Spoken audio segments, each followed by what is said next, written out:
What if your life's most defining moment hinged not on your own choice, but on quill, parchment, and the firm handshake of your family's most powerful allies? In medieval Europe, the journey to the wedding altar began months, even years before the bride ever donned her gown. These were betrothals of dynasties, contracts of blood and land that shaped kingdoms. Tonight, we step into those sealed chambers, beneath tapestries of heraldry, to witness negotiations that could bend swords and break hearts. In a time when the word of a noble held the weight of law, marriage was far more than a private vow. It was diplomacy incarnate. Each union sealed an alliance between families, linking baronies to earldoms, duchies to kingdoms. A bride's worth was measured not by her laughter or her lineage alone, but by the fields of harvest she brought, the troops she could muster, the gold in her dowry chest. Picture a great hall of stone and candlelight. Rough-hewn beams stretch overhead. Tapestries depict ancestral victories, lions devouring their foes, dragons laid low by knightly valor. At the center, two long tables groan under platters of roast pork, wedges of hard cheese, bowls of spiced wine. But tonight's feast isn't for merriment, it is a theater of persuasion. Fathers and uncles sit stiff-backed, in doublets and surcoats, quills hovering over parchments. Mothers and aunts whisper strategies to one another over goblets of sweet mead. Meet Lady Isolde of Westford, heiress to a line of knights renowned for holding the western marches against roving Scots. Isolde, aged 15, has been reared in the keep stone chambers since birth, educated in Latin hymns, the needle arts, and the weighty responsibility of her family's legacy. She has never chosen a friend's name without consulting her lady tutor, never felt the breeze on her face without thinking of westward security across the realm. So Roland de Beaumont, heir to the Beaumont earldom, commands lands spanning fertile vineyards and strategic river fords. Roland, aged 17, is equally versed in chivalric code and Latin verse. He has spent his youth jousting in lists, mastering the longsword, and negotiating with merchant guilds for river tolls. His mother, Countess Mathilda, sees in this union the promise of uniting southern vineyards to northern defensible borders, strengthening both houses against baronial rivals. Tonight, these two families converge under one roof. Westford's grey stones embracing the Beaumont banners, blue lions rampant on golden fields. The initial round of negotiation is formal, measured. A herald proclaims, to the noble Countess Mathilda of Beaumont and to Lord Henry of Westford, "We gather in good faith to discuss the union of their children, Sir Roland de Beaumont and Lady Isolde of Westford." Silence, save for the crackle of torches. Then Lord Henry stands, voice strong. "My lord, my lady, we request an 1,100 horses dowry to secure safe passage for the young lady to your halls, counsel in all matters of state, and maintenance equal to her birth in your care." Countess Mathilda nods slowly. "Your hospitality is esteemed. In return, we offer the hand of our son, Roland, his sword at your service, his loyalty unbroken, and a promise. The lands of Beaumont shall forever protect Westford's borders in times of strife." They negotiate line by line. Fields of grain versus feudal obligations. A chest of silver pennies in exchange for knightly service. Even horses purebred destriers whose bloodlines stretch to Andalusia, valued at a king's ransom. Scribes dip quills in ink to record each concession, each demand, in formal language. Item: the dowry to be delivered in 3 installments. Item: the bride's household to be maintained at the expense of the groom's domain. Behind the scenes, mothers confer in hushed tones. Never promise more than you can afford, or they will name the fields this side of our keep. To settle their debts, be cautious. The Countess will demand his first son for squire service in Normandy. These siblings of negotiation know that one word misspoken can tip the scales from alliance to vendetta. In many courts, marriage brokers known as matchmakers or matrons played a crucial role. Let us introduce Lady Eleanor of Ely, a widow of noble birth who travels from castle to castle, carrying caskets of brocade, jewels, and small casks of the sweetest wine. She is the chief negotiator for Westford, In her leather satchel lie sealed letters bearing Isolde's gentle hand, perfumed with orange blossom, each letter extolling the grace and virtue of Westford's heiress to prospective suitors. In return, she has received painted miniatures of Roland, a young man in gilded armor, tilt-helmed, bearing his family crest of blue lion upon golden field. Each portrait is accompanied by verses praising his piety. His vows are as firm as the ramparts of Beaumont, his faith as steady as the northern star. Eleanor travels on pattern book pages, visiting queen's courts to gather whispers. Which earl has the wealth, which duke has the favour of the king, which baron could be a stumbling block. She knows the Beaumont line's shadow in royal politics. They once equipped the king's flagship at sea. They once held the city gates of Paris against rivals. Isolde's family, less storied, yet fiercely martial, drew their power from the frontier's defence. Negotiations rarely remain above board. Westford's treasury holds a secret. The domain's gold coffers are near exhaustion after funding the Lord's private crusade to the Holy Land. Roland's knights returned half-starved, the vineyards burned by Saracen raids. Now Henry seeks alliance with powerful Beaumont to restore Westford's coffers and defend lands once more against Scottish raiders. Countess Mathilda, too, reveals her hidden motive. The Beaumont earldom is under scrutiny by the king for unpaid scutage monetary fines owed in lieu of military service. Aligning with Westford could curry royal favour, smoothing debts and raising Beaumont's standing at court.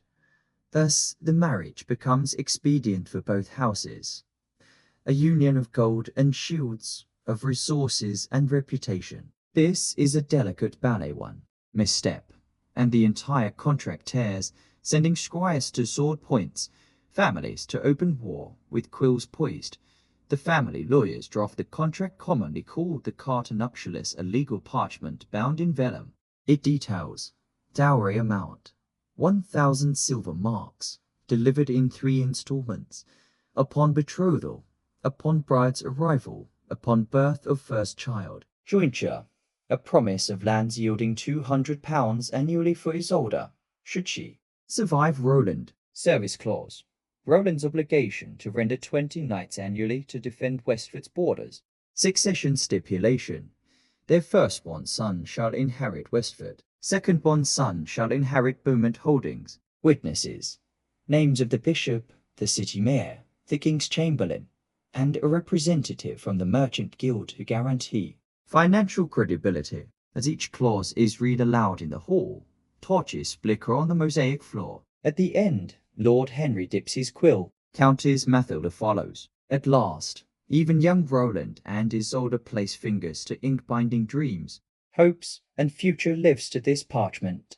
With ink now dry, the hall transforms into an engagement banquet. The tables see new splendors, roast peacock with citrus glaze, a symbol of beauty and immortality. Spiced venison pie, deer from Westford's royal hunts, garnished with cloves and saffron, trenchers of barley and honey, and not to simple half-traditions, marzipan figures, crafted by royal confectioners, shaped like lions, eagles, and knights, cask of mead and red wine, paired with sweet apple wine from Norman orchards. Minstrels strike up a gentle tune on lutes and hurdy-gurdies, easing the tension. Sophie, no.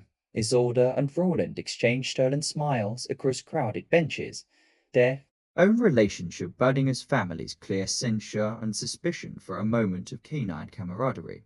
The High Bishop rises to bless the match before God and man. He sprinkles holy water over the couple as they sip a small goblet of consecrated wine, each sip binding their souls in church and state. Parental blessings follow. Lord Henry pronounces, "May your hearts remain steadfast as our rulership." Countess Mathilda adds, "May your children be pillars of peace between our houses." Guests raise trenchers in unison to Isolde and Roland, and the cry echoes of stone walls. For one brief evening, swords rest in scabbards, and politics soften under candlelight. But no alliance is without lingering doubts. A counsellor leaning toward Isolde whispers, "We offered too much. Roland may demand greater service." In Normandy, a Beaumont retainer confides, "Westford's coffers are near empty. They may default before the third payment. A last-minute negotiation ensues over private benches. Additional security clause. Roland must station 10 knights at Westford's front gate each winter. Economic treaty. Beaumont merchants granted duty-free passage on Westford rivers. Cultural exchange. Isolde will receive one Beaumont lady in waiting, and Roland one Westford squire, to foster trust between households. At last, both parties sigh and agree. The final parchment is sealed with wax bearing twin seals, a roaring lion and a watchful eagle entwined and pressed onto the original contract. And so, the betrothal is sealed, a tapestry of land, loyalty, and longing laid out in ink. But the path to the altar remains long. PI wedding rituals, fasting, bridal preparation, and the church ceremony itself await. Will Isolde master the bridal wreath customs? Will Roland prove himself worthy amidst jousts and feasts? In castles across Christendom, the bridal chamber was consecrated ground. Women in black war gowns, midwives, ladies in waiting, and the local priest's wife would sweep every corner of the panelled room, carrying out old rites of purification, burning juniper boughs to chase away ill spirits, laying fresh linen draped with sprigs of rosemary to symbolize remembrance and fidelity, and ringing a small handbell as a ward against misfortune. A willow pole broom was passed in procession around the four walls 9 times, an echo of lunar cycles to bless the space. At the centre, an oak chest held the bride's new trousseau, gowns of silk and wool, kerchiefs embroidered with family crests, and the silver bridal cup that she would drink from on the wedding morn. 5 days before the wedding, both bride and groom began a period of fasting prescribed by the church. In modest parishes, this meant abstaining from meat, dairy, and eggs from sunrise to sunset, often supplemented by small portions of fish, hardtack, and water. In great houses, the fast was honoured with solemn vigils, the bride rising at midnight to kneel at the chapel's altar, reciting the 7 penitential psalms by the flicker of candlelight. Her father would send a single large fish to the kitchen, marked for the lady's fast. Servants boiled the fish with herbs, parsley, dill, and rue, serving it cold next morning on silver platters. The groom's household mirrored these practices. Knights paused their tournaments to join matins in the keep, drinking only spiced mead diluted with water. On the 3rd day of the fast, a special mass called the Missa Sponsalium was held. Here, the parish priest anointed the bride's hands with holy oil, invoking St. Mary's purity for her journey into marriage. The groom's hands were similarly blessed on the following day, invoking St. Joseph's guidance for his role as protector. Each would choose a godparent, often a senior relative or esteemed family friend, to speak prayers on their behalf. These godparents brought small gifts to the Mass: a silver chalice engraved with the couple's initials, a length of white silk ribbon for the bridal girdle, and a psalter bound in calfskin to guide their devotions.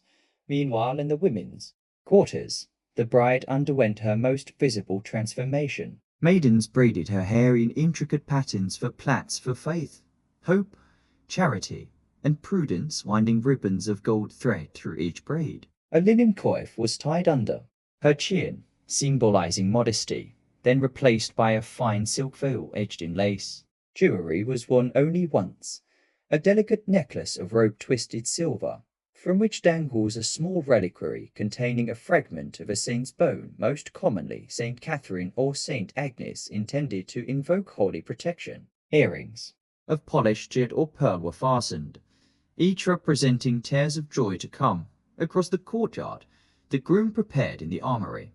His squire buckled on greaves and Brittany, while a chaplain recited the litany of saints over his shoulders. The heavy helmet symbolized the crown he would one day share, the sword, the solemn oath to defend his wife and lands. Before dawn, on the wedding day, Roland stood atop the eastern tower and recited the Otim Dossi, a brief liturgical poem thanking God for peace and love, then watched the sun rise over rolling fields, steeling his heart for both celebration and responsibility.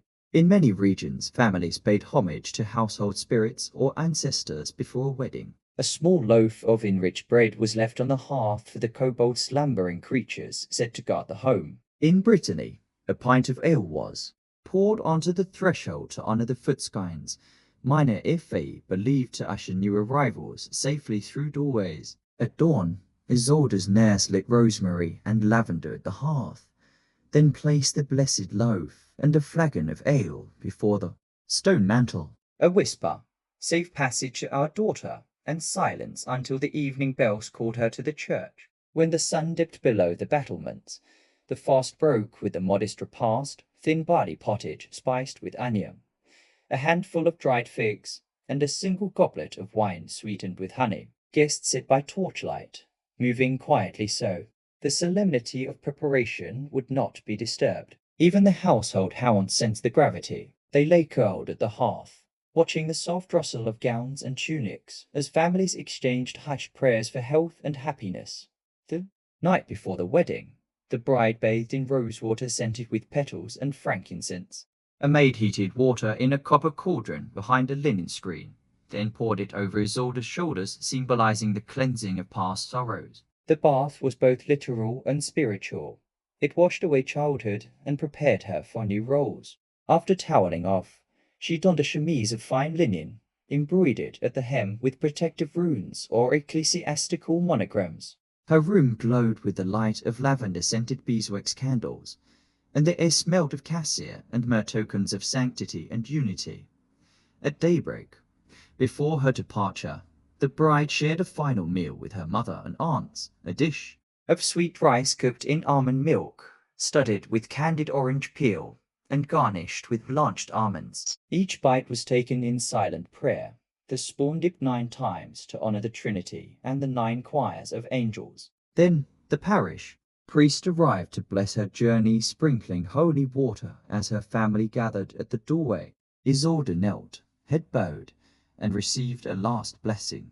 May your union be fruitful, your days long, your love steadfast under heaven. Meanwhile, Roland and his knights assembled for the procession. Trumpets sounded as they mounted, the striders adorned with blue and gold caparisons. Each knight carried a small pennant bearing the combined crests of Beaumont and Westford, announcing the regal nature of the union. Roland placed a gauntlet upon his horse's mane, an emblem of chivalric honor, and received a blessing from the chaplain. Go forth as protector, as husband, as steward of our houses. Then he led the company across the drawbridge, hoofs echoing like hearts beating in unison, as Isolde's litter wove through narrow village lanes, torches flickering on timbered walls. She clutched the silver bridal cup and whispered a prayer for courage, for compassion, for the wisdom to guide her new household.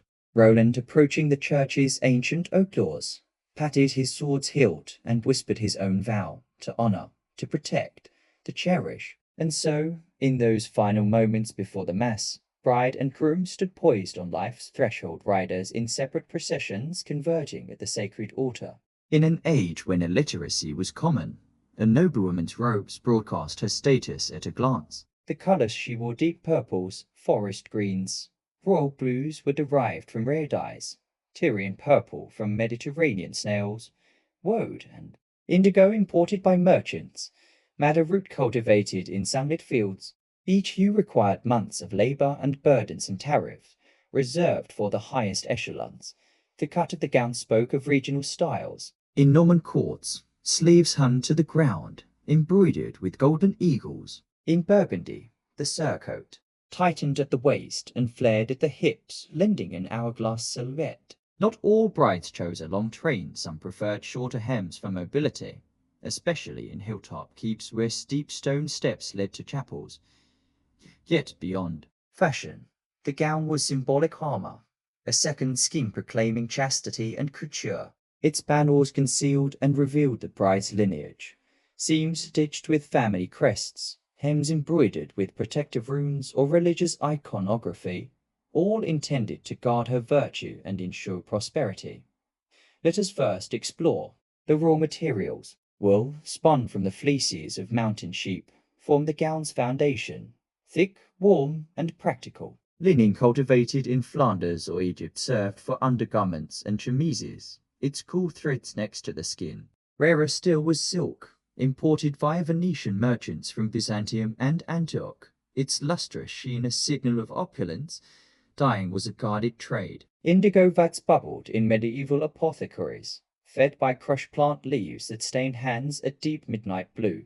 Woad, grown in English fields, yielded paler blues, while cochineal, a pigment from crushed beetles, produced vivid crimsons for those who could afford it. A single pound of Tyrian purple dye could cost as much as a squire's annual wages. Dye makers followed secret recipes, often passed down through guild lodges. Vats required careful calcium-rich water, timed immersions, and repeated dips to deepen hue. The resulting cloth shimmered in torchlight, transforming a simple gown into what contemporaries called a jubber garment of joy suitable for sacrament and celebration.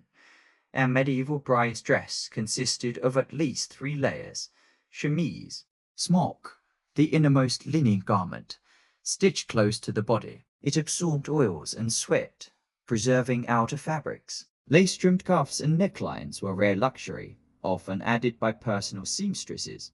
Kirtle undergown, a wool or silk slip dress, laced at the side or back, shaping the body. Sleeves varied, rounded in France, pointed in England. Many kirtles featured slashed fabric revealing contrasting silk beneath. Surcoat over gown. The outermost robe, open at the sides to reveal kirtle layers, sometimes fastened by cords or decorative pins called disc fibulae. Over gowns bore long trains, symbolizing wealth. Only the richest could afford yards of fabric trailing behind. Their steps. Isolde's trousseau included a white linen chemise embroidered with her family's motto in silk threads, steadfast as the oaks of Westford. A kirtle forest green wool lined with scarlet silk was laced with silver eyelets. The surcoat, dyed deep blue, featured a column of silver lions down the front, echoing Westford's coat of arms.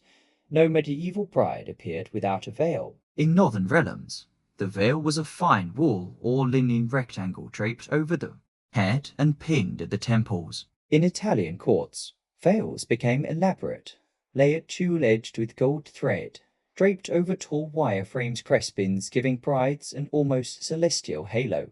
Wreaths of herbs and flowers lay beneath veils, each bloom chosen for significance: rosemary for remembrance, myrtle for love, and bay laurel for triumph. In Scandinavia, brides wore crowns of woven rushes and wildflowers. In Iberia, olive branches symbolized peace and fertility. To secure the veil, brides used hairpins of ivory or polished bone, or jeweled circlets, thin metal bands set with sapphires and garnets. These alone spoke of parentage. Blue stones from Bohemia, red from Hungary, signaling trade links and alliances. Hair in medieval courts was at once a symbol of modesty and of allure. Young maidens plaited their hair into several braids, binding them with ribbons. Nobles sometimes wore hair screened by fine wimple scarves, linen or silk draped across the chin and pinned at the brow, revealing only a narrow forehead and eyes. Brides often cleaned their hair in a bath scented with rosemary, lavender, and rose petals. They applied crushed flower oils to tame flyaway strands. In some Mediterranean regions, lemon juice was used to brighten tresses. In colder climes, women added lard to lubricate and protect hair from winter winds. Isolde's ladies to elder maids and her nurse spent hours weaving her hair into a complex pattern of interlaced loops. Silver hairnets, called reti, was stretched over the braids, catching stray strands and infusing her coiffure with the faint shimmer of candlelight. Jewelry signified more than beauty. It was portable wealth, an insurance policy if fortunes changed. A bride's trousseau included collars and necklaces, strings of pearls or beads of amber and coral threaded on red silk cord, brooches, and fibulae, decorative pins fastening gossamer cloaks, often depicting religious motifs, crosses, saints, or griffins. Rings, sealed rings bearing family crests and mounting gemstones, opals, garnets, amethysts, each chosen for virtue: amethyst for fidelity, garnet for passion. Belt fittings and girdles, leather or silk belts ornamented with jeweled mounts, cinching the waist and carrying prayer books or pouches. On her neck, Isolde wore a heavy collar of linked silver discs, each engraved with Westford's crest.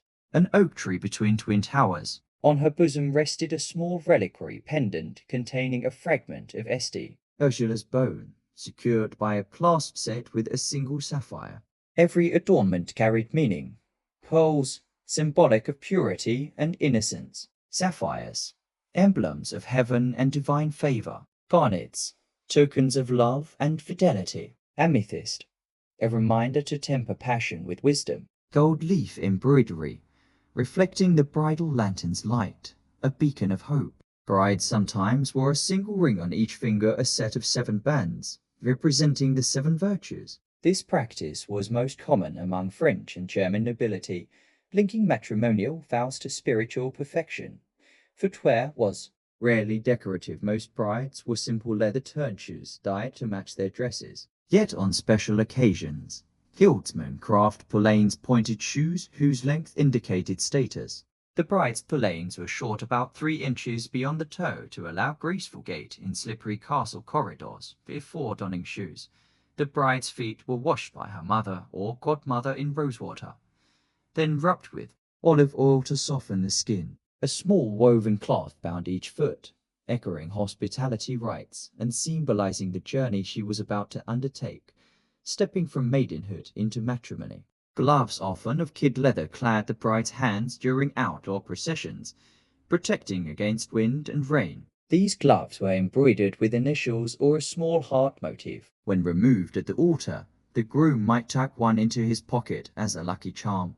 Handkerchiefs woven from fine linen were scented with musk or violet oil, used to dab tears of joy or to bind small tokens. A sprig of lavender, a lock of hair, or a tiny parchment bearing a love vow. Additional personal items included prayer books, combs carved from bone, and small bells affixed to the gown's bodice, ringing softly as the bride walked, signaling her approach and warding off evil spirits. On the morning of the wedding, the bridal dress underwent a final blessing. The family chaplain poured holy water over the gown, invoking the Archangel Raphael's protection. Isolde's mother whispered an ancient blessing.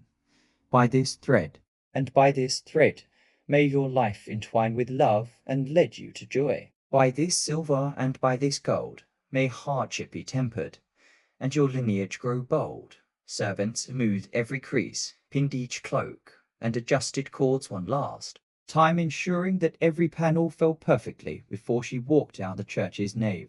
Dressed at last, Isolde paused before a full-length mirror of polished bronze, a luxury in any household. She traced the gown's hem, remembered childhood days as her nurse taught her spindly steps in a chemise. Now she stood as the epitome of nobility, poised to become a wife, a lady of Westford, and an embodiment of her family's future. Roland, waiting beyond the chamber doors in his ceremonial surcoat and sash, felt a tremor of anticipation. His bride emerged not as the little girl he had once raced on horseback, but as a radiant woman bearing his future. At dawn's first light, Roland's knights assembled on Beaumont's outer bailey, clad in polished mail and tabards bearing the blue lion. They formed a guard of honor. Standard-bearers raised pennons aloft, their silk streamers snapping in the morning breeze. Fifers and drummers, the court's musicians, stood aside, ready to spill notes of loustier as the procession moved forth. Meanwhile, at Westford's gate, Isolde's own retinue gathered.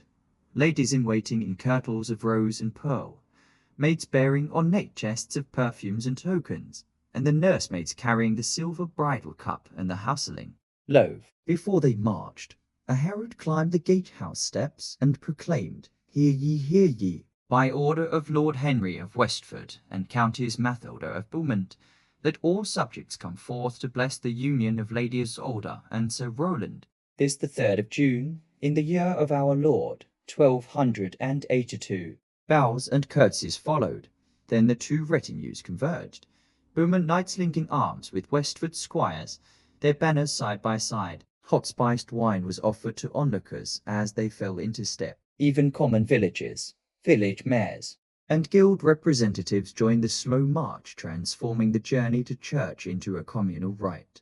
The path to St. Ethelbert's church climbed a gentle hill scarred with moss-covered stones. At intervals, 4 wooden arches were erected, each draped in garlands of hawthorn and lily of the valley, symbolizing hope, purity, and new life. Beneath the first arch, Priests sprinkled holy water on the procession. Beneath the second, local children presented poses of rosemary and myrtle. Beneath the third, a band of minstrels played gentle harp tunes. Beneath the fourth, the bride's godmother proffered a small noisette, rose's name meaning little apple, a token of love and fertility. As Isolde passed each arch, she lifted the skirt of her surcoat slightly, acknowledging blessings. Roland, mounted on his destroyer, removed and replaced his helm at each arch, an act of reverence. With each step, the narrow roadway echoed with the clip-clop of hooves, the rustle of brocade, and the soft murmur of prayers and carols. Onlookers lined the hedgerows. Elderly farmers, women with infants in arms, tradesmen with folded arms all paid homage. A burgess offered ale, a tanner offered a leather pouch embroidered with an oak leaf Westford's emblem. In these small offerings, the community wove itself into the cup's future welfare. St. Ethelbert's, built of cool grey stone and crowned with a single western tower, stood like a sentinel at the hilltop. Its arched doorway was carved with vine motifs, and the year MDCIICC 1122 marking the original consecration. Two gargoyles peered from the Capitol's guardians against evil. The bride's party halted at the base of the steps. Roland dismounted and handed his reins to his squire. The high priest, vested in violet and white, awaited at the portal, censing the entrance with incense, fragrant frankincense swirling in slow spirals. Isolde's veil was lifted by her godmother, revealing her face calm, resolved, and radiant in candlelight's reflection. The priest intoned, in nomen patris a Filii Spiritus Sancti, and the heavy oak groaned as it opened. A hush fell. Beams of dawn filtered through stained glass windows depicting St. George vanquishing the dragon, St. Margaret taming serpents casting kaleidoscopic colours on cold stone floors. The congregation rose in silent reverence as bride and groom stepped across the threshold, leaving behind the worldly for a sacred covenant. Inside, vaulted ceilings arched overhead, supported by clustered columns carved with foliage and cherubs. Aisles of smooth flagstones led to the high altar, draped in white linen and embroidered with golden crosses. Pews of oaken benches were filled with nobles, knights, and common folk alike, each hand clutching a missal booklet or a branch of laurel offered as a symbol of peace. The procession moved slowly, Roland followed by his best man and his squire, Isolde followed by her godmother and ladies in waiting. A boy chorister led the way, singing the introit. Exi ego mito angelum meum, behold, I send my angel, the ancient verses echoing of the stone. Isolde knelt on a velvet cushion before the altar rail, her train pulled around, her a shifting tapestry of blue and silver. Roland knelt beside her. Each spoke a silent prayer, for mercy, for fidelity, for progeny. The priest raised his voice for the covenant. Wilt thou take this man to be thy wedded husband, to live together after God's ordinance in the holy estate of matrimony? Wilt thou love him, honour him, and comfort him in sickness and in health, and forsaking all others, keep thee only unto him, so long as ye both shall live?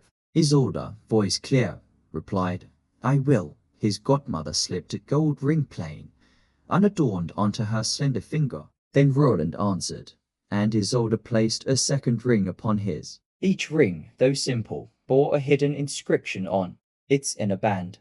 Semper Unum, always one, engraved by the castle's goldsmith in invisible script. The priest pronounced them man and wife, the church bells outside answering with joyous clangs. The ceremony continued with a missa solemnis, a full mass including the Gospel of St. Luke's wedding at Cana. A story of water turned to wine, hope made manifest. The choir intoned the gradual, a cognabit Laudium, and the people responded in harmonies that seemed to lift the vaulted stones itself. At the elevation of the host, a hush deeper than death fell. Noble and commoner alike knelt, receiving communion, tiny wafers broken and blessed. Though Isolde and Roland had fasted days, they consumed the sacrament with solemn devotion, sealing their union under Christ's body and blood. After communion, the priest offered the salve, Pax Domini sit semper vobiscum, "The peace of the Lord be always with you."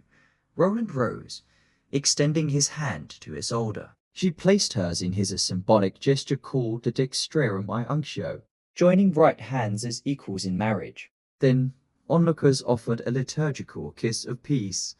Knights kissed Roland's shoulder plate. Ladies kissed Isolde's veil hem, each gesture a benediction, a token of communal joy.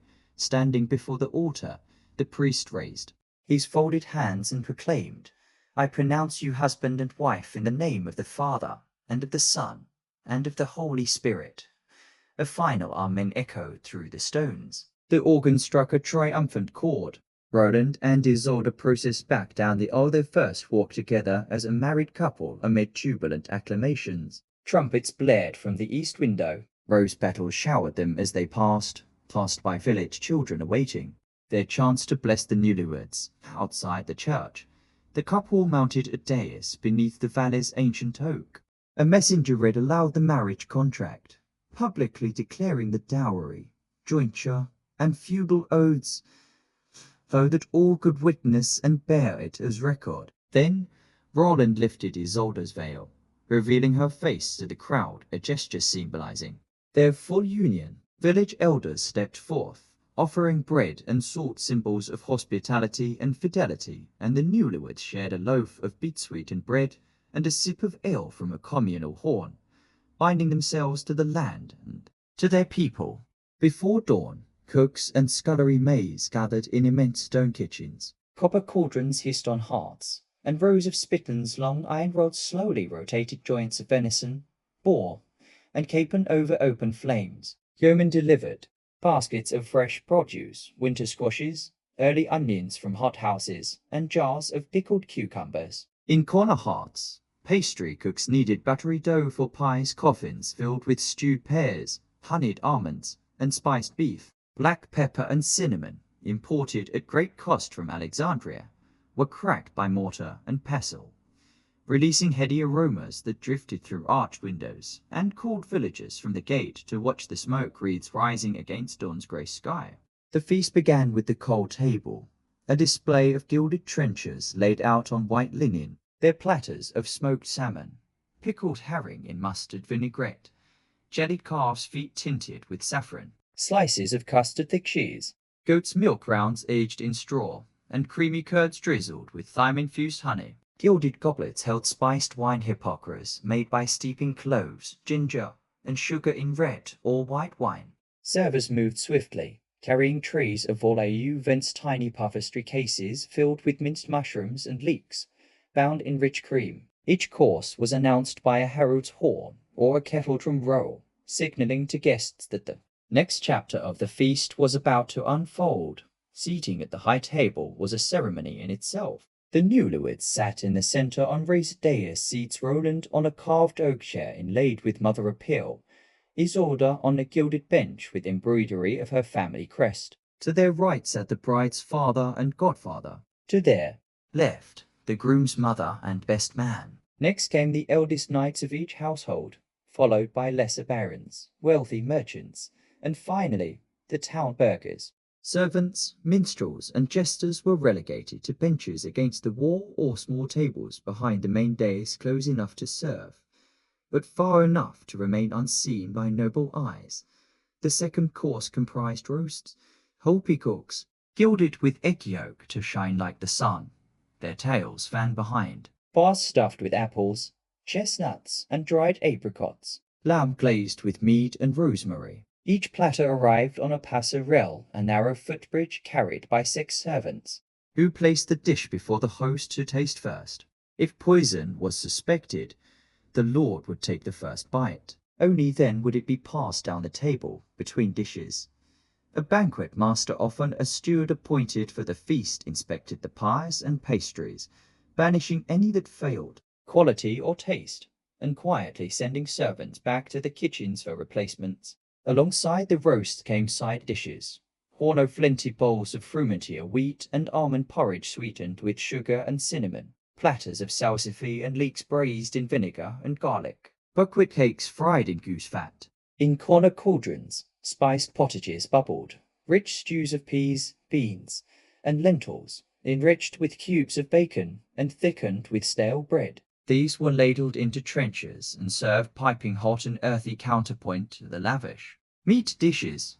No medieval feast was complete without sweetmeats, comfits, sugared almonds, candied ginger, quince preserves, and marzipan sculpted into lions, ships, and castles. Honey-drizzled cakes tart of real came shaped like crowns, symbolizing the couple's royal aspirations. Chefs also presented tortoise pies, a novelty where the crust mimicked a shell, hiding beneath it a stew of poultry and seafood. This dish was more for spectacle than taste, designed to provoke gasps and laughs among the assembly. At intervals, servers circulated wassail bowls, large wooden vessels of warm ale spiced with nutmeg, cinnamon, and roasted apple cider. Guests raised these in communal toasts, wassail, to the health of the bride and groom. May their cup never run dry. The chant echoed, and goblets clinked as each guest took a sip, reinforcing unity and goodwill.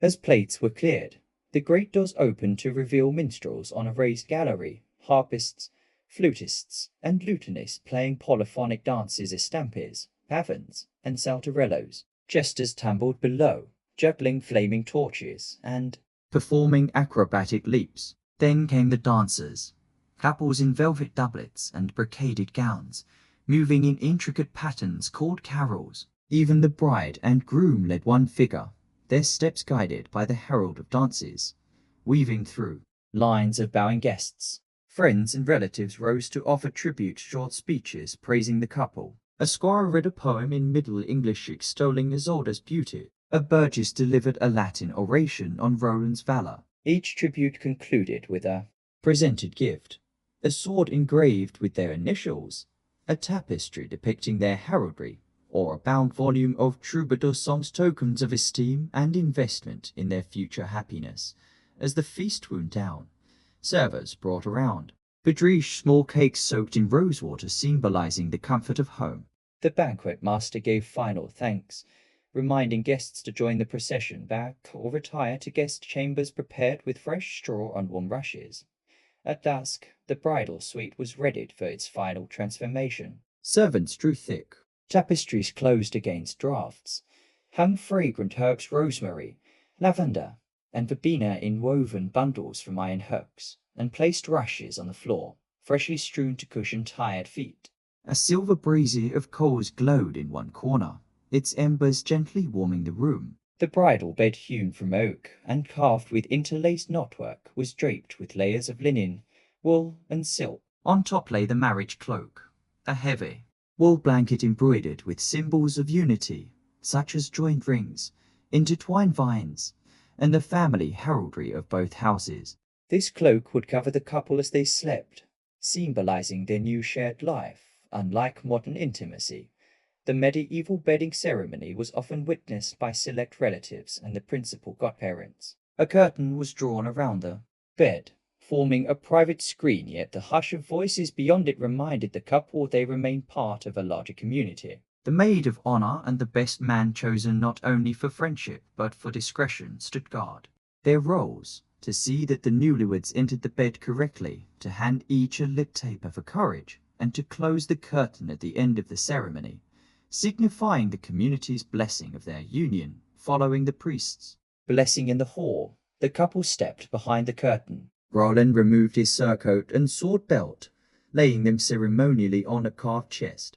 Isolde, assisted by her godmother, loosened the laces of her surcoat to reveal the kirtle beneath. In many regions, custom dictated that the groom lift the bride's hem and place her feet on the mattress before they both climbed in. This act, known as the solemnness in Gentiba, echoes of ancient rites, one soul raising another into shared life. As they settled under the marriage cloak, they held lit tapers, the flames dancing between them. Within the curtained alcove, the priest's whispered prayers drifted through small gaps. He recited the Psalmus Nuptialis, a medieval hymn invoking blessings on offspring, prosperity, and mutual fidelity. Each verse referenced marital virtues. Where thou goest, I will follow. Ruth 1:16. Love is strong as death. Song of Solomon 8-6. In some courts, a family elder lit the blessing candle, a tall beeswax taper placed between the couple. It would burn through the night. If the flame remained steady by dawn, it was taken as a sign of divine favor for the marriage. Yet not all was solemn. Peasant superstition and aristocratic law interwove.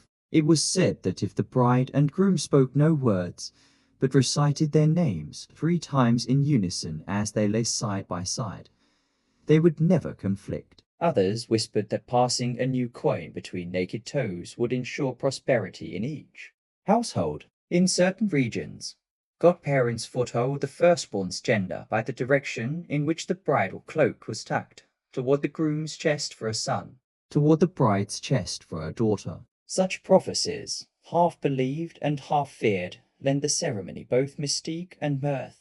At a quiet signal, a gentle tug on the curtain rope, Roland and Isolde's attendants stepped forward. At first light, drawing back the tapestries, they presented a linen cloth bearing the imprint of the coppice rushes, confirming that the couple had indeed shared the marriage cloak. The blessing candles' remains were offered to the hearth, where sparks were scattered into the ashes, symbolizing the couple's unity being carried into the home's daily life. Then, the bridal chamber's door was thrown open, and the household nurses, squires, and servants filed in to renew congratulations and offer small mourning gifts of fruit and pastries. A light repast followed, barley cakes with fresh butter, small bowls of pottage with garden herbs, and mugs of sweetened ale. This morning after meal served to purposes, nourishment after a night of vigil and an early affirmation of the couple's blessed union. Neighbors and tenants came bearing simple gifts: eggs, cheese, homemade bread to share in the couple's first meal as husband and wife. A herald announced each offering, calling the name of the donor, thereby affirming communal support for the new household. After the meal, Roland led Isolde in a symbolic walk through the courtyard and gardens. Hand in hand, they passed beneath arches of evergreens, their steps echoing solemn promise. Flowers, hyacinth, marigold, and lily were thrown at their feet by village children, blessing the path ahead with fertility, joy, and hope. At the garden's heart stood a stone fountain. Here, they filled a small silver bowl with water, drank, and then poured the remainder over rose bushes, signifying their shared resources and the growth they hoped to cultivate together. Having shared private rituals, the couple returned to public life. Isolde donned a simpler gown for court duties. Roland mounted his destrier for daily inspections of the domain. Their unity, now sanctified, was demonstrated in governance. He decreed reduced rents for tenant farmers that season. She distributed silk kerchiefs to war widows at the manor. Through these acts, the bedding ceremonies, private vows translated into tangible rule, love, and leadership intertwined in careful equilibrium. Within days of the bedding rites, the couple prepared for the progression responsolista, bridal progression. Their retinue swelled. Knights, ladies in waiting, seneschals, and heralds joined them, each carrying banners bearing the joint crests of Westford and Beaumont. The journey served multiple purposes: political reinforcement, displaying the new alliance to vassals and neighboring lords underscored loyalty ties and discouraged rivals; economic ceremony, a chance to oversee estates, collect rents, and personally thank tenants for their service; social engagement, banquets, jousts, and courtly entertainments reinforced the couple's reputation as magnanimous rulers. Isolde and Roland departed Westford's gate amid cheers and trumpets.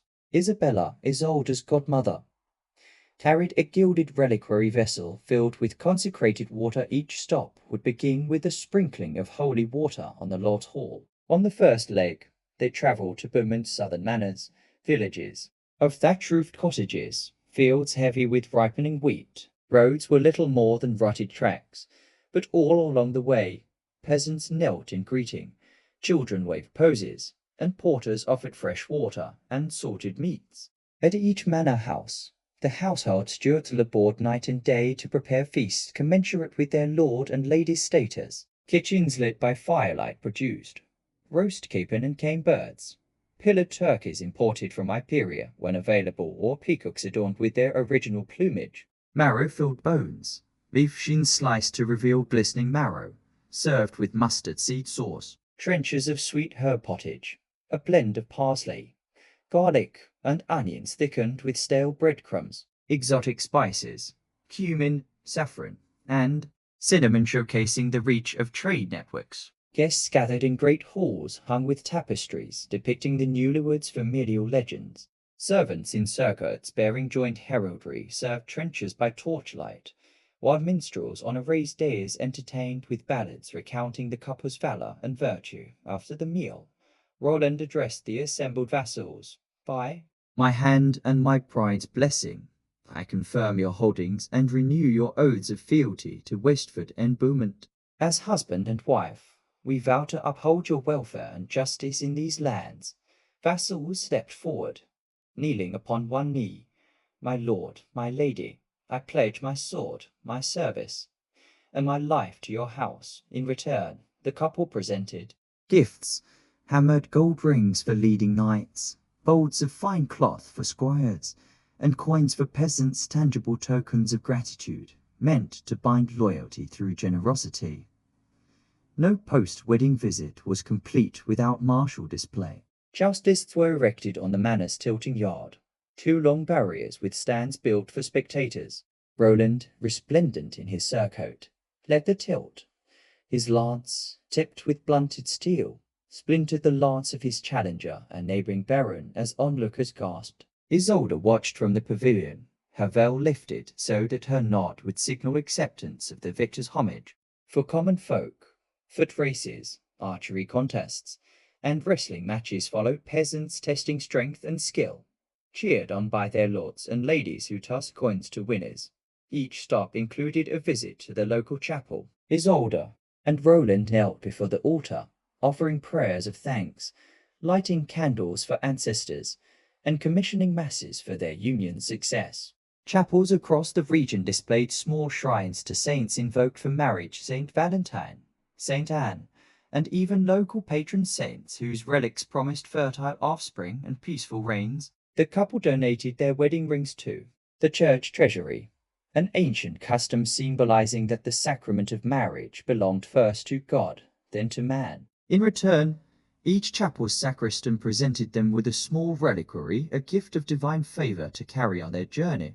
Between grand manors lay small villages where hospitality was less opulent, but no less heartfelt. Inns built of timber and cop, with smoke curling from chimneys, welcomed the retinue. Complexions browned by travel, Isolde and Roland dined on simpler fare: pottage of barley and root vegetables, thick and filling, served with coarse bread, smoked fish, caught from nearby streams, lightly salted and grilled, ale and mead, brewed locally, served warm in wooden tankards. Villagers offered lodging in private homes or in communal halls.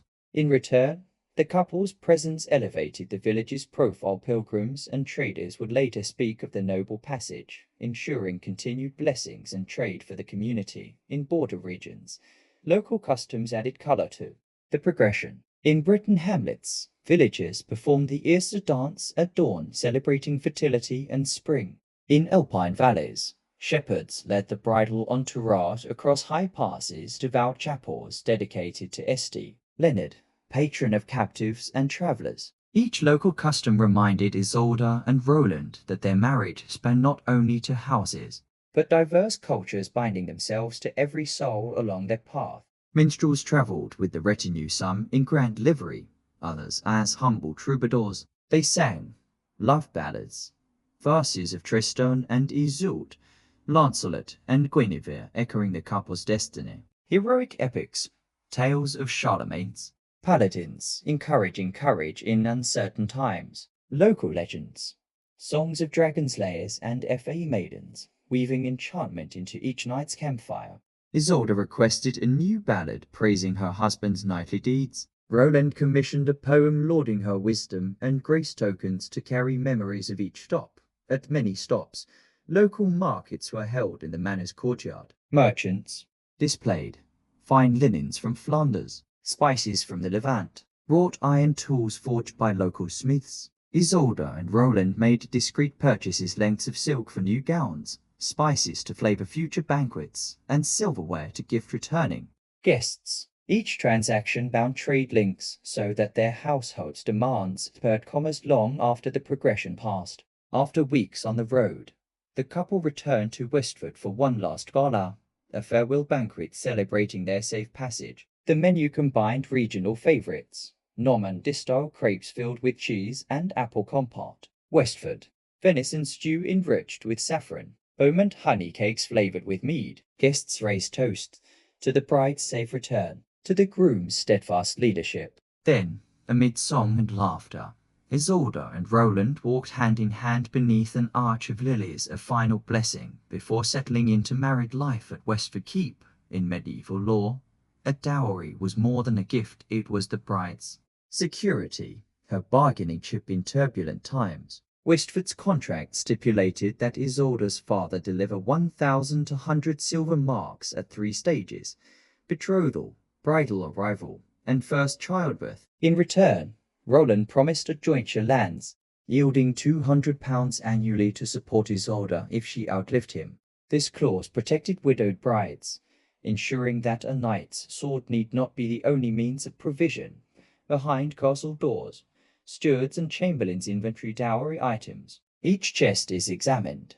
Textiles, silk tunics, woolen cloaks, embroidered veils valued by cubits and threads, plate and jewellery, goblets of silver, necklets of pearls, rings stamped with family seals, livestock, a flock of 50 sheep, 2 milk cows, and a pair of riding horses, each animal branded and registered. Notary scribes tally values in Latin.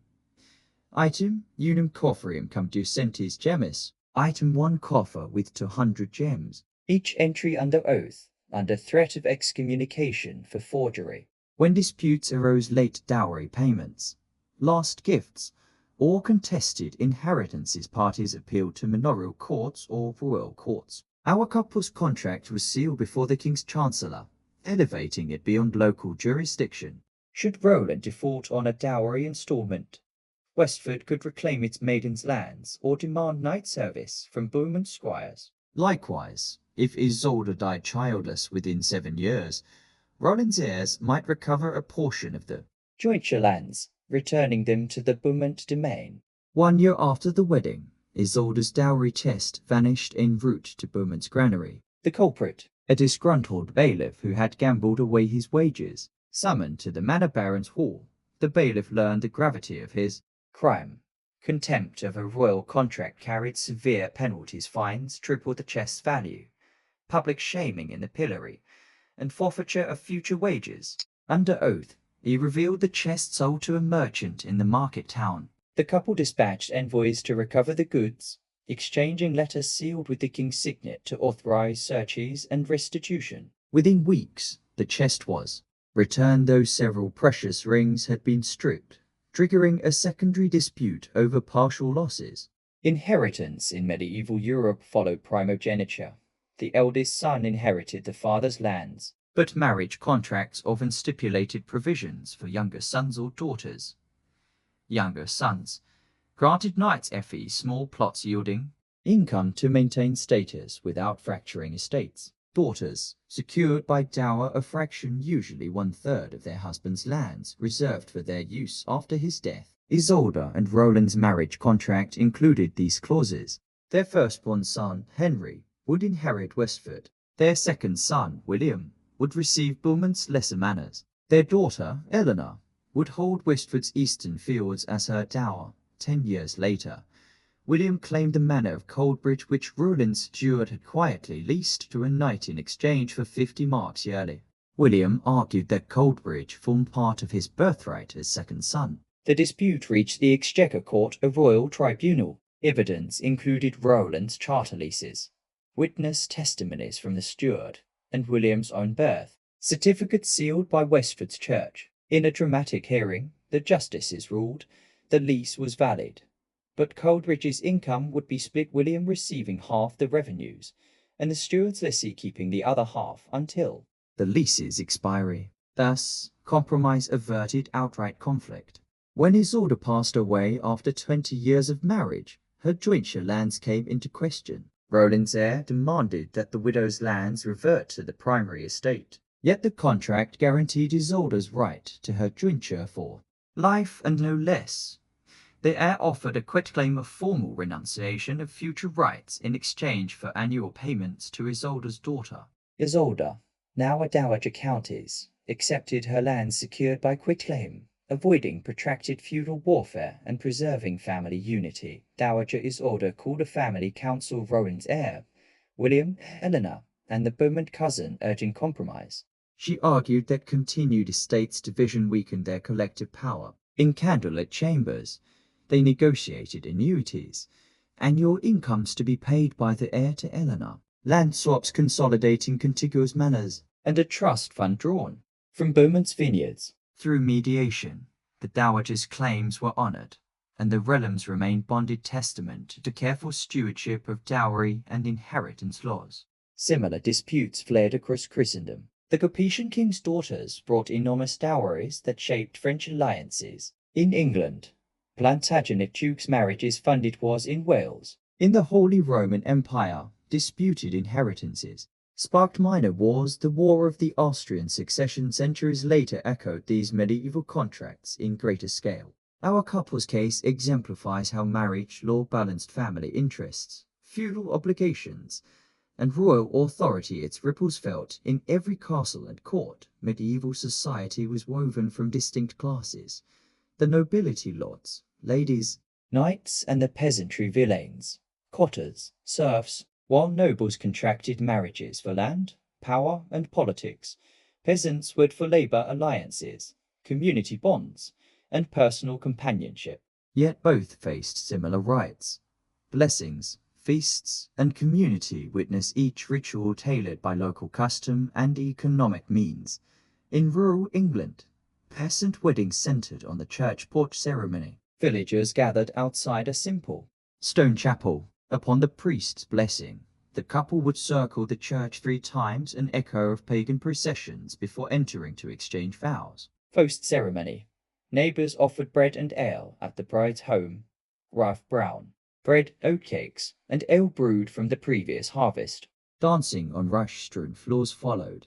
Country reels, circle dances, and bride's chairs, where the couple sat on a decorated bench, showered with small gifts, eggs, cheese, or handfuls of grain, symbolizing fertility. Across Normandy, farmhands married under apple trees during the winter solstice.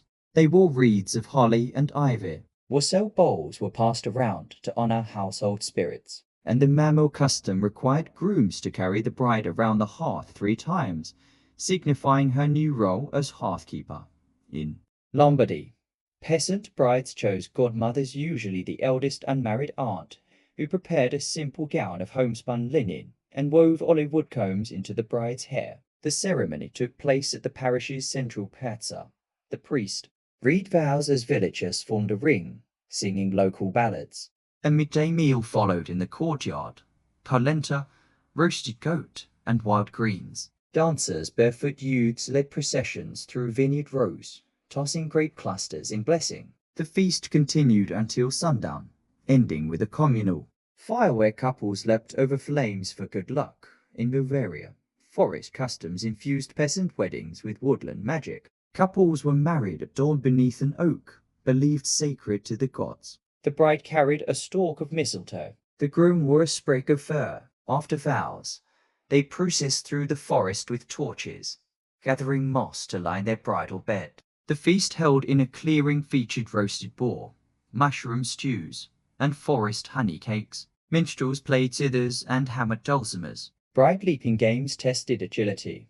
Suitors vaulted over a swinging rope, hoping to win the bride's hand even if she had already chosen her groom. In Norway and Sweden, winter weddings took place in longhouses heated by central hearths. Guests arrived by sleigh, cloaked in furs. The couple exchanged vows under a canopy of evergreen boughs hung with wax candles. Food included smoked fish, barley porridge with cream, and cloudberry preserves. After the meal, men competed in log-splitting games. Women demonstrated spinning skills, each act symbolizing industriousness essential in harsh climates. At midnight, all raised a horn of mead to the gods Odin, Frigg, and Frey praying for fertility and protection through long winters. In Andalusia, Christian peasants borrowed Moorish wedding elements. Brides wore veils dyed orange blossom, and feasts included spiced rice pilafs and almond sweets. After church blessings, families danced sevillanas in sunlit courtyards. Town criers announced wedding proclamations on bell towers, inviting even distant neighbors in Muscovite villages. Matchmakers, elderly matrons called svakis, negotiated marriages long before the wedding day.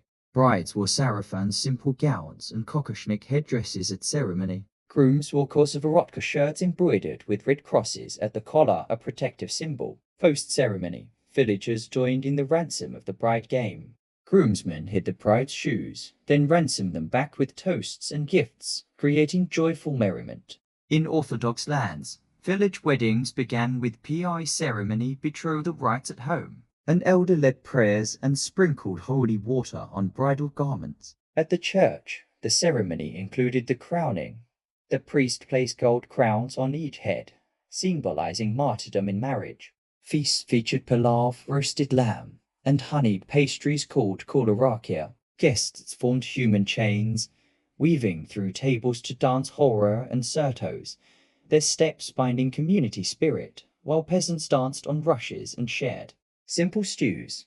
Nobles feasted on peacock pies and sweet wine from silver goblets. Peasant brides wore homespun linen. Nobles donned silk and sable. Yet both shared the same rhythms: vows, blessings, feasting. Dancing, each performance reinforcing social fabric at its respective level.